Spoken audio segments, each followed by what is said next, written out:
So, Katigura. Chaos, Assault. So at turn start, randomly I play one stack of Flame. I'm just gonna say Flame because Fiamma sounds ass. For each stack of Flame consume, gain one stack of Combust. When Combust reach 10 stack, enter a mythic upgrade, also Flare to Hyper Flare. That's the main mechanic. You gain stacks on her cards, and when you play it, it moves to another card, and gives return to the card. So she does feel very selfish. Like you want to play mostly her cards. And then her talent is a bonus on that. Because each stack gives you final damage, shield, alimus, and strength. So with talent maxed out, that's 50%, up to 3 stacks, that's 150. So that's already, I guess already good. On skills. Result is deal 300 damage to all enemies, which enjoy 300 stun bonus. That's already a lot. So 2 categories command card and apply 1 stack of flame to 3 categories command card in 10. So that's nice. And the result is more damage, more draw, more stacks. Or just more stacks and more damage. I don't think other result is needed. But it's nice if you can, but maybe... I think other result is not good. Yeah, I think other result is bait. Because this is 5 stacks, and 2 normal exalts is 6 stacks, and you draw 4, whereas this you draw 2. It's only good to overexalt if you know for sure you're gonna one-shot with the 2 additional set of damage, which you're never gonna do. So overexalt is bait. Basically 50 more damage and 1 less stack here, and you also don't draw twice. Okay, rares is, at turn start, add 1 stack of flame to one of categories command card in hand after playing command card with 3 stacks of flame return it to hand.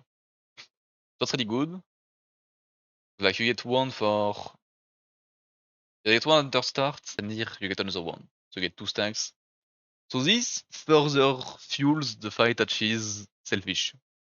She gives her own card retain, and when she plays her card, she gets them back, and when she spends a stack, she keeps the stacks to another card. So once you have 3 stacks going, but basically once you have 3 stacks on all your cards, every time you play it, it goes to another one, and you can play forever.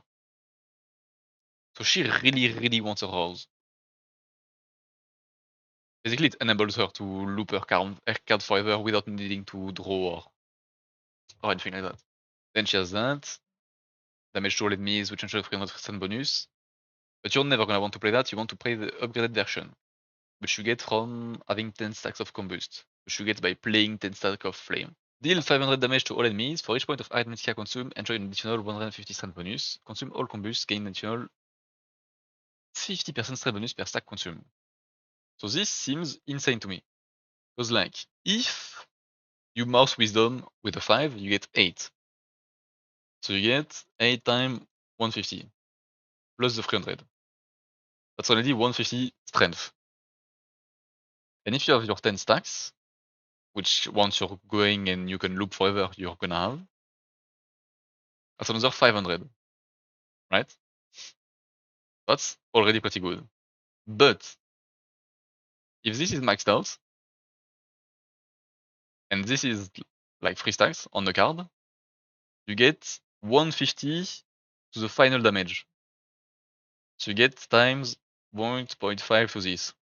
So this can have 30 times the strength. You also get plus 2 from the to 10 stacks. You get to 10 stacks by playing a card, which is most likely gonna cost 1 or 2. So you only really get plus 1 or plus 0 in most cases, which is why I'm not counting it. And then she has a 2 cost that deals damage twice and gains a bit of strength, so she can do her own strength scaling. And classic strike defense. And enlighten, strike defense, card basic damage, shield alimus, generated plus 50%. So that's comfort. That goes really well with that. If you have 3 stacks plus that on like a defense or a strike, you get 30 alimus for 1 cost. So she's gonna be able to make herself exalt. Which thank god, because she's selfish and she wants to play kind of alone. So thankfully she can support herself by doing her own strength and doing her own alimus. And then this one is useless, just get base damage and a bit of strength on cards that have 3 stacks. I mean, it's not useless, it's base damage, but not as good as final damage. And this is the one I really want. Because you get stacks on all of her cards at the start of battle, and base damage plus 5 for everything. Only Solar Flare, not even Hyper Flare? Yeah. It's base damage and it's on the non-upgraded version. So E2 is useless, but E3 is what you really want. Now, my concern with this unit is that she wants to be the only one playing. Kind of. So I wonder, how do you keep her alive?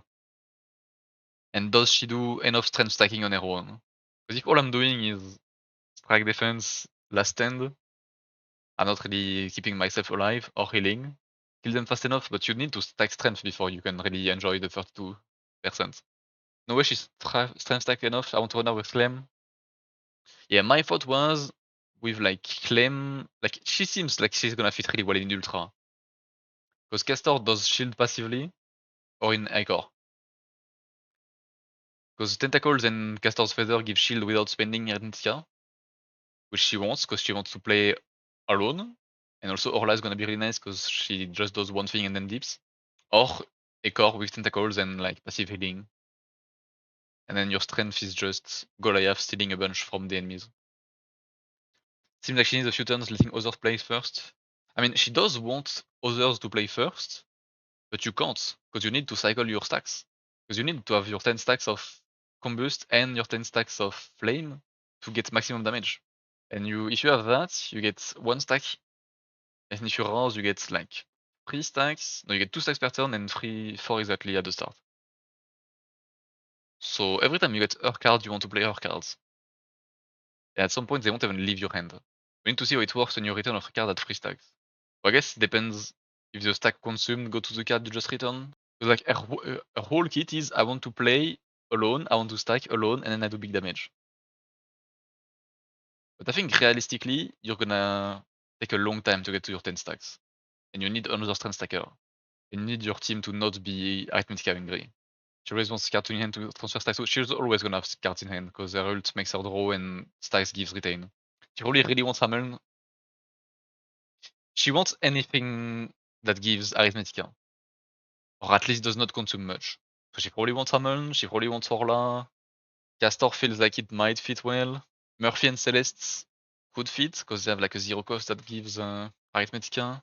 Karen Gaming, yeah, because Karen also has retain, so you get her cards sooner. I feel like in an optimal scenario, she does bonkers damage, but she does not feel easy to set up. Because you want to A, strength stack, B, stack, C, keep her alive, will.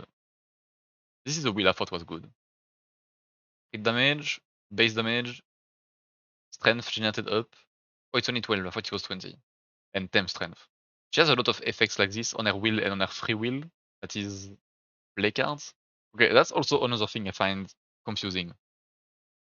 Because she wants to play her cards as much as possible, but on a hyper flare turn, she wants to spend as much as arithmetic as possible, right? Yeah, seems so weird on her when she wants to bomb with hyper flare, exactly.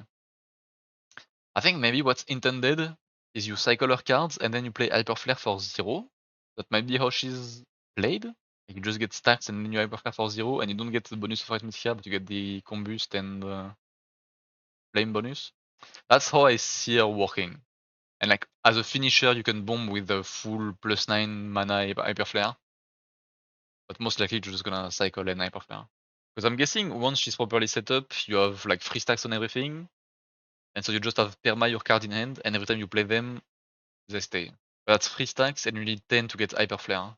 So you need to play 3 of her cards before you can. No, you need to play 4 of her cards before you can have hyper flare. We really need to see how the stack order works. Because if you can't get stacks on a card you just played, and your other cards are full, then you're gonna lose stacks, and then you're gonna need to set up again. Hopefully, it would feel like she has a cooldown turn or two. Yeah. I mean, depends on the order of stacks. If you insta-get your stacks back on a card, then no. But if you do, yeah, cooldown. But then that means you need to set up, and then once you have set up, you do a big burst, and then you have a cooldown, which I guess kind of fits a gun, like these old guns. Charge, shoot, recharge. So that's kind of cool. And then we have this reveal, Impending Sun, which is also crit damage, which would have been nice to have one of the two be crit rate, but I guess we only get damage. And it gives base damage, so 15%. After playing 5 common cards, the wielder gain temporary crit rate. So here's the rate. So you play 5 cards, and if you have both in temporary strength and temporary crit rate. So her will seem to indicate that you want to play the solar flare for 0. Because you play your 5 thing, you get crit rate, but temporary strength, and then you play hyper flare for 0. I really don't like the play 5 card thing she has going on. So I'm probably just going to ignore it. It feels weird because the play 5 is only from the wheels. Not from her kit. Nothing in her kit says play 5. This is not an expensive card, I guess. I mean, you're gonna get it +12 for free, so it's a decent crit if you need it, but you're almost never gonna play that. Maybe Orita? Yeah, maybe Orita. But I feel like Orita has better options already. Then you get a positive for her, which is strength and temporary amplification. And you draw one and gain a stack. Hey, thanks for watching. I also stream sometimes.